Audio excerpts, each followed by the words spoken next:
Comprenez-nous, fidèles auditeurs et internautes, car la technique aille toujours ses caprices. Nous rentrons avec Madame Belinda Lundemba. Oui, oui.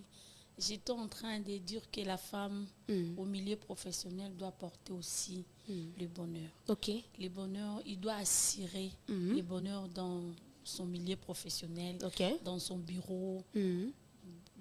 Bon, il doit vraiment donner la joie parce que la femme de nature, c'est quelqu'un qui apporte la joie, qui apporte le bonheur, qui apporte une très bonne atmosphère, l'assurance, voire même. Donc, la femme au milieu professionnel, il doit vraiment apporter ça. Donc, non seulement au milieu professionnel, même dans sa famille. La femme doit apporter le bonheur, doit apporter l'assurance dans sa famille. Doit faire preuve de sa sagesse, de la maturité qu'elle a au milieu de sa famille, de ses frères et sœurs, voire même au milieu de ses parents. Parce que les parents peuvent dire que nous sommes fiers d'avoir cette fille comme fille. Parce que notre fille nous apporte de la joie. Notre fille nous apporte du bonheur. Donc, c'est ça. Elle fait notre fierté. Oui, oui. Et au sein de la société aussi. Bien sûr que oui. Merci beaucoup, maman. Les proverbes sont souvent chargés de sagesse et de vérité universelle. C'est certes, c'est vrai. Oui, oui. Ils nous invitent à réfléchir sur nos propres expériences et relations. Qu'en pensez-vous de ces proverbes dans le contexte de la vie réelle? Ces proverbes veulent nous dire quoi réellement? Le proverbe de la sagesse. Ces proverbes que celui qui trouve une femme trouve le bonheur. Dans la vie normale, dans la vie réelle comme ça. Parce que c'est un adage, c'est un proverbe. Mais non, rends-nous-le concrètement. Dans la vie réelle, cela veut dire quoi? Bon, dans la vie réelle, c'est-à-dire comme on peut dire dans la vie courante. Oui. C'est ça. Ce proverbe est réel. C'est vraiment réel. Parce que je peux dire dans la vie de couple, par exemple, dans la vie de couple, on peut voir un homme qui tape la poitrine pour dire que vraiment, j'ai épousé une bonne femme. Si la personne lui posait la question de savoir, toi, tu dis toujours que tu as épousé une bonne femme. Quelles sont les qualités de cette bonne femme-là? L'homme peut dire qu'en tout cas, ma femme, elle est la meilleure. Vraiment. Elle est vraiment la meilleure. C'est vraiment une bonne femme. C'est-à-dire, c'est une femme qui m'apporte la paix. C'est une femme qui m'apporte la joie. En fait, l'homme s'est dit, je suis comblé avec cette femme ici. Mais il y a certaines femmes qui sont vraiment insensées. Il y a certaines femmes qui ne maîtrisent pas ce domaine-là, qui ne comprennent pas que sa position dans le foyer ou bien sa position là où elle est, c'est d'apporter le bonheur.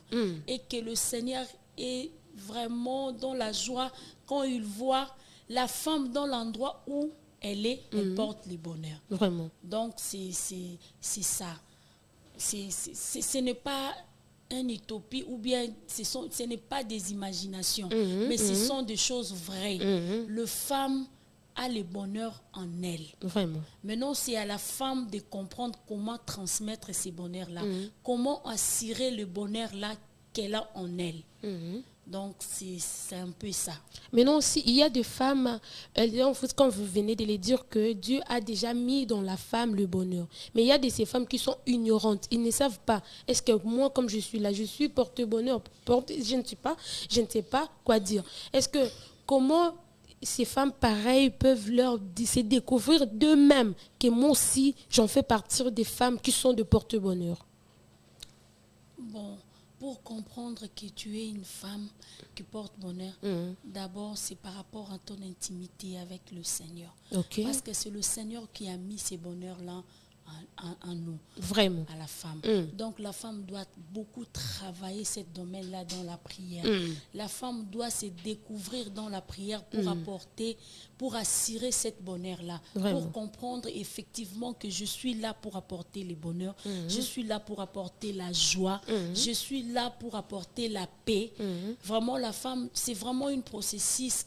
il faut vraiment s'y mettre dans la prière, que le Seigneur t'aide vraiment à développer ou à exploiter le bonheur que le Seigneur a mis en elle. Vraiment. Donc, c'est important d'épouser une femme qui prie, une femme qui connaît la Bible. C'est important aussi. C'est très important parce que quand tu épouses une femme qui connaît le Seigneur, tu seras épanoui. Vraiment. L'homme sera vraiment épanoui.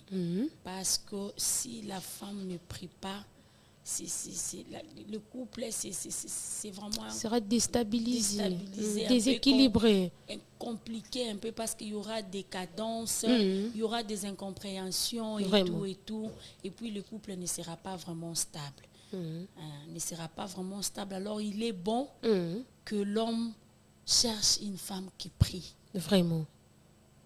C'est vraiment très important à l'homme de chercher une femme qui prie, une femme qui rentre toujours au pied de son maître, une femme qui cherche le Seigneur, une femme qui demeure vraiment dans la présence de l'Éternel à chaque moment. C'est vraiment important pour l'homme d'épouser cette femme-là. Vraiment. Merci beaucoup, maman. Est-ce que toutes les femmes apportent le bonheur? Bien sûr, toutes les femmes portent le bonheur. Pourquoi toutes les femmes portent le bonheur? Parce que c'est déjà quelque chose que le Seigneur a mis dans la femme. C'est seulement que quand la femme ne s'y connaît pas, c'est alors que la femme ne peut pas transmettre le bonheur qui se trouve en elle. Donc c'est ça. Comme la Bible dit, comme je l'ai dit tantôt, que mon peuple périt par manque de connaissances. Alors si tu es une femme qui prie, tu vas développer ça, tu vas comprendre ça, que le Seigneur a mis en moi le bonheur. Alors comment je ne sais pas apporter ces bonheurs-là? Vraiment. Comment mon mari, à chaque fois quand il rentre à la maison, il n'est pas à l'aise? La femme qui prie, il va comprendre ça. Vraiment. Il va commencer à se poser des questions. Comment mes enfants ne me font pas confiance? Vraiment. Comment mes enfants ne s'approchent pas de moi? Qu'est-ce qui ne va pas? Vraiment, cette femme-là cherche à savoir, il va se révolter. Et puis, il va comprendre que non, mon mari n'est pas à l'aise. Il va commencer à faire des examens de conscience. Il va commencer à réfléchir et à prier au même moment. C'est alors que le Seigneur... Parce que le Seigneur est souverain, il va faire renaître cette bonheur-là qu'il a perdu en elle. Et puis, il va apporter le bonheur à son mari. Et le mari sera épanoui. Le mari va constater que cette femme n'est plus celle qui était avant. Elle a totalement changé. Oui. Elle a maintenant des charismes spirituels. Non seulement le charisme spirituel, mais... Bon, beaucoup de potentiel. Oui, mais beaucoup de potentiel. Il y aura des caractères qui vont changer. Sa façon de voir les choses, sa façon d'accompagner son mari, sa façon d'accompagner les enfants, son entourage dans son milieu professionnel. Vraiment, il y aura un changement qui va s'effectuer dans la femme si seulement la femme reconnaît que la position que le Seigneur l'a mis, c'est d'apporter le bonheur. Ok. Merci beaucoup, maman. J'ai entendu dire que le seul lieu qu'on peut trouver une bonne femme, c'est à l'église. Est-ce vrai? Non, pas nécessairement. C'est vrai, oui. C'est vrai, oui, que c'est à l'église qu'on peut trouver une bonne femme. C'est vrai. Mais en dehors de l'église, il y a aussi de bonnes femmes que tu peux trouver en dehors de l'église et tu le ramènes à l'église pour qu'il soit mieux, plus que comme elle était avant. Comme pour le moment... le monde est entré dans des églises et les églises dans le monde, c'est vice-versa. Mais je ne sais pas. Tu peux aussi trouver une lionne à l'église, mais une bonne femme dans une boîte. C'est normal. Non. Moi, je suis chrétienne, je dirais non. Je suis chrétienne, je dirais non. Pourquoi? Parce que c'est vrai, à l'église, il y a des femmes qui ne... moi, je peux dire qu'il y a des femmes qui ne sont pas encore matures. Il y a des femmes qui n'ont pas encore compris leur position de femme. Il y a certaines femmes qui n'ont pas encore réalisé le mot, au vrai sens du mot femme. C'est ce qui fait que des fois, ils boitent un peu, ils marchent à dents de scie et tout. Mais dès que le Saint-Esprit le saisit, dès qu'il se laisse accompagner dans le Saint-Esprit, le Saint-Esprit va transformer cette femme-là. Ça, c'est sûr, parce que c'est une femme qui reste toujours au pied du Seigneur. C'est une femme qui cherche le Seigneur, qui cherche la face de Dieu. Certainement, le Seigneur va lui faire renaître toutes ces capacités-là. d'être une bonne femme.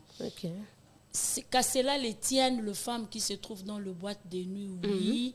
Il y a certaines femmes qui partent dans le boîte de nuit, ils partent seulement peut-être par, je peux dire, peut-être par manque de quelque chose, peut-être par souffrance, par difficulté, qui partent là-bas. Mais en réalité, en elle-même, vraiment, des fois, elle regrette le fait d'aller là-bas. Des fois, ils sont culpabilisés, mais ils se disent, je n'ai rien à faire, je peux qu'y aller. Aussi parce qu'il n'y a pas quelqu'un qui lui a parlé de Christ pour qu'il rentre à l'église. Peut-être qu'il n'a pas encore connu quelqu'un qui peut lui aider, de lui faire comprendre quel est le rôle d'une femme. Que la femme ne peut pas se laisser faire. Donc, c'est un peu ça. Parce que quand le Seigneur avait tiré la femme dans le code de l'homme, quand l'homme était réveillé, au fait, l'homme était dans la joie. Malgré toutes les choses que le Seigneur a mis dans sa disposition, la chose qui lui a plu plus, c'était la femme. Parce que le nom de Ève est venu de l'homme, est venu d'Adam. Quand il s'est réveillé, il a dit directement, celle-ci est l'os de mes os. C'est Ève. Donc c'est ça. L'homme, elle est très comblée, elle est dans la joie, elle est dans la paix vraiment quand elle est accompagnée à une bonne femme. Vraiment. Donc, c'est un peu ça. Donc, par là, maman, on peut dire que les femmes qui sont hors église, en dehors de l'église, ne sont pas de bonnes femmes. Non. Ne sont pas de bonnes femmes. Non, c'est pas ça. Elles sont de bonnes femmes. Elles sont de bonnes femmes. Mais elles sont de bonnes femmes. Mais seulement qu'ils n'ont pas encore reçu peut-être Christ dans leur vie comme Seigneur et Sauveur. Ils n'ont pas encore eu cette occasion-là de fréquenter l'église, peut-être. Mais en réalité, elles ne sont pas de bonnes femmes. Parce que quand Dieu a créé la femme, la femme en soi n'est pas mauvaise. La femme en soi n'est pas mauvaise. Donc, toute femme, elle est bonne. Ça dépend seulement de la position qu'elle occupe. Vraiment. C'est ça qui détermine celle-ci, elle est une bonne femme ou elle est une mauvaise femme. Celle-ci, elle est une bonne femme ou insensée. Ça dépend seulement de la position que la femme se trouve en ces moments-là. Mais la femme, en général, n'est pas mauvaise. Vraiment. Merci beaucoup, maman. Dites-nous s'il y a des lieux, des places, des endroits qu'on peut trouver des bonnes femmes. Bon, moi, je peux dire de bonnes femmes d'abord. À l'église, il y a de bonnes femmes. Partout, il y a de bonnes femmes, si je peux dire. Partout, il y a de bonnes femmes. Seulement, la position, comme je viens de le dire, la position par laquelle la femme se trouve, c'est cette position-là qui détermine, au fait, si elle est bonne ou mauvaise. C'est ça. Même le pit, ce sont aussi des bonnes femmes, comme vous Il y a venez de dire. certaines pits qui sont de bonnes femmes. Ils font ce travail-là, peut-être c'est par difficulté, comme je l'ai dit, c'est par contrainte. Mais cela n'est pas aussi une bonne chose. Vraiment. Parce que tu peux rester chez vous, même ne rien faire, mais tu restes là. Tu plaires à l'Éternel, tu t'accroches à l'Éternel, tu lui fais confiance. Et il va envoyer quelqu'un pour toi, tout en étant chez vous à la maison. Cela ne veut pas dire que quand on est orpheline, par exemple, quand on n'a pas de soutien, quand on n'a pas une issue, cela ne peut pas te permettre d'aller dans la rue et tout, d'aller se prostituer, de faire n'importe quoi. Non. Parce qu'une femme reste une femme. Les hommes ont toujours besoin de femmes. Peu importe la catégorie de ces femmes-là, les hommes ont toujours besoin de la femme. Et les hommes, quand ils cherchent la femme, les hommes, en fait, ils avisent les bonheurs qui se trouvent dans la femme. Vraiment. C'est ce que les hommes visent. Donc, c'est un peu ça. Et si l'homme se retrouve dans la femme, donc l'homme dit, il est vraiment aux anges d'avoir cette femme-là. Donc, c'est comme ça. L'homme est comblé quand il trouve vraiment une bonne femme, comme Adam l'a été le premier jour, quand il avait trouvé Ève. Vraiment, Adam était dans la joie. Adam était vraiment comblé. Il était vraiment dans la joie de voir quelqu'un qui lui ressemble. Quelqu'un qui peut lui comprendre. Quelqu'un à qui il peut partager. Quelqu'un à qui il peut sourire. Quelqu'un à qui il peut rester. Donc, Adam était vraiment dans la joie. Donc, c'est un peu ça. L'homme cherche toujours à avoir une bonne femme. Mais si tu racontes les contraires, donc bon, je peux dire que c'est la destruction totale. Oui, c'est compliqué. Ta vie sera complètement anéantie, ta vie sera complètement détruite parce que tu ne vas pas te retrouver dans ce mariage-là, tu ne vas pas te retrouver dans cette relation-là parce que la femme que tu as trouvée n'est pas la bonne. En fait, la position par laquelle se trouve cette femme-là n'est pas la bonne position par rapport à cet homme-là.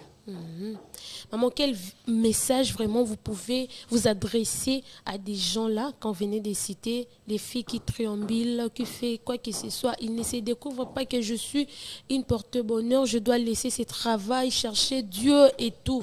Quel vibrant message que vous pouvez leur donner? À tous ces filles, à tous ces mamans, à toutes ces jeunes filles qui sont dans la rue, qui se prostituent, qui font n'importe quoi pour détruire leur corps, leur vie. En tout cas, je leur exhorte en ces moments de laisser toutes ces choses-là. Vraiment. De laisser, de chercher quelque chose à faire, de se prendre en charge. Vraiment. Aujourd'hui, les femmes, nous pouvons nous prendre en charge même dans de petits commerces. Oui. Nous pouvons nous prendre en charge même dans de petits négoces. Nous pouvons nous prendre en charge quand bien même dans des travails de ménage. Il suffit seulement que tu te prends en charge, l'homme aussi va te respecter. Vraiment. Quand tu te prends en charge, l'indépendance, l'homme te respecte. Quand tu es vraiment indépendante, l'homme te respecte aussi. Vraiment, nos jeunes filles, nos filles mères, ne dites pas que la vie se limite là. Non, il y a encore de l'espoir pour ceux qui vivent encore. Vraiment. Donc, aspirez l'avenir, voyez l'avenir, voyez la vie, dites-vous que ce n'est pas fini, il y a encore de l'espoir. Donc vous pouvez faire un pas, vous pouvez forcer de faire quelque chose, cela pourra vous aider. Les internets aujourd'hui nous apprend beaucoup de choses. Vraiment. Les réseaux sociaux, ce n'est pas seulement pour poster les photos, ce n'est pas seulement pour envoyer des messages, mais il suffit d'entrer dans l'internet, tu peux t'informer. Vraiment. Tu peux t'informer, apprendre quelque chose, apprendre un métier qui pourra te faire sortir de cette coquille de l'indépendance. De cette coquille, de la parasite. Donc, tu peux t'en sortir seulement à travers ton téléphone. Si seulement tu veux t'en sortir, le temps est encore là. Et en plus de cela, cherchez à recevoir Dieu comme Seigneur et Sauveur. Vraiment. Vous allez voir que votre vie sera épanouie. Votre vie va changer. Votre vie va prendre une autre allure. Vraiment. Et le Seigneur va habiter à vous. Vous allez voir vraiment le changement dans votre vie. Cherchez Dieu. Cherchez Dieu, mes mamans. Sans Dieu, personne ne peut arriver. Sans Dieu, personne ne peut espérer à quelque chose. Mais seulement avec Dieu, nous aurons des exploits. Vraiment. Alors, je vous exhorte, chère maman, de ne plus faire n'importe quoi parce que le corps de la femme, c'est le temple. C'est le temple de l'Éternel. Vraiment. Le corps est sacré. Préservons la virginité sacrée. Vraiment. Préservons le corps, le maman. C'est vraiment sacré. C'est quelque chose que le Seigneur a mis en nous. C'est sacré. Il faut vraiment le protéger. Il faut bien les conserver, chère maman. Les hommes, ils peuvent venir là, ils peuvent vous donner l'argent aujourd'hui, mais demain, non. Comme ma grande sœur m'a toujours dit, Belinda, on peut ça $10 et puis détruire vie pour l'avenir. Vraiment. Pour un simple $10, tu peux détruire ton avenir. Pour un simple $5, tu détruis tout ton avenir. Alors, le maman, soyez très vigilants. Réveillons-nous, chère maman. Réveillons-nous, chères jeunes filles. Réveillons-nous, les mamans. Vraiment. Voyons les choses en avant. Avec le Seigneur, nous y arriverons. Vraiment. Merci beaucoup, maman. Et surtout, le corps d'une femme est sacré. Vraiment très sacré. Vraiment. Maman Belinda, nous partons déjà vers la fin, mais je voulais que vous parliez encore parce qu'on bénéficie beaucoup de vous. On est vraiment des bénéficiaires, moi premièrement. Une femme vertueuse est la couronne de son mari. Qu'est-ce que vous en pensez? Ça vous dit quelque chose? Oui, une femme vertueuse est la couronne de son mari. Ça, c'est vrai. Parce que si une femme n'a pas la couronne, si la femme n'a pas la couronne de son mari, c'est le contraire. Le contraire, là, n'est pas bonne. Parce qu'elle va être vraiment la pire cauchemar de son mari. Donc, c'est vraiment le calvaire pour l'homme. Si la femme n'est pas vertueuse pour elle, c'est vraiment la pire des choses. Parce que moi, j'ai toujours donné l'exemple d'Abigail. Vous voyez, Abigail, c'était vraiment une femme vertueuse. Il avait un mari très compliqué, un mari terrible, mais parce qu'elle était vertueuse, parce qu'elle était une bonne femme, parce qu'elle a assuré le bonheur de son mari. Il a dit sauver son mari.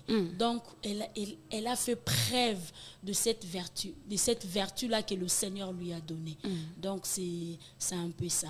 Ok, comment une personne devient une couronne, je ne sais pas, j'imagine la couronne qu'on met sur la tête, je ne sais pas, c'est de la valeur, je ne sais pas, moi-même, je ne comprends pas quelqu'un qui est humain devenir une couronne, je ne sais pas. Fais-nous comprendre, maman. Bon, la couronne, ce n'est pas la couronne qu'on met dans la tête. Non. C'est la couronne qu'on ne voit pas. Okay. C'est la couronne que le Seigneur nous couronne avec ça. En fait, quand la femme vertueuse devient une couronne de son mari, c'est-à-dire la femme fait la gloire de son mari. Okay. Elle fait vraiment la gloire de son mari. Son mari est très content quand on parle de sa femme. Son mari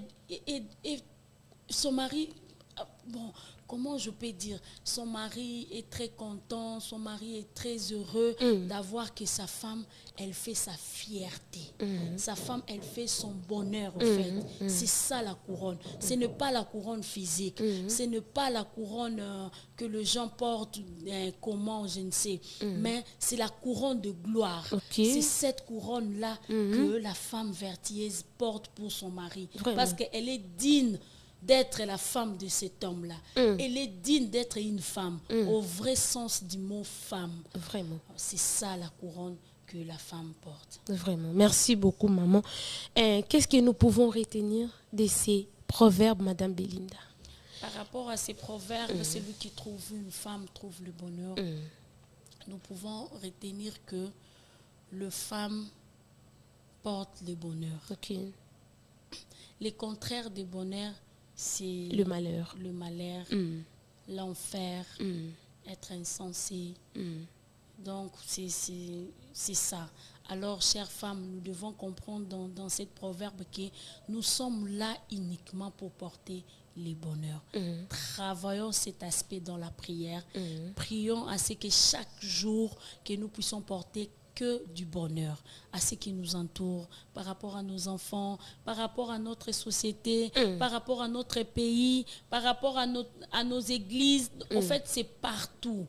Travaillons cet aspect-là du bonheur et nous serons réellement cette femme-là du proverbe 18, qui est celui qui trouve une femme trouve le bonheur. Moi, j'ai toujours aimé cette version qui dit c'est lui qui trouve une bonne femme. Vraiment. Cet adjectif-là, bonne, ça agrémente au fait cet adage, que celui qui trouve une bonne femme trouve le bonheur. Vraiment. Soyons vraiment de bonnes femmes, de femmes de qualité, de femmes de prière.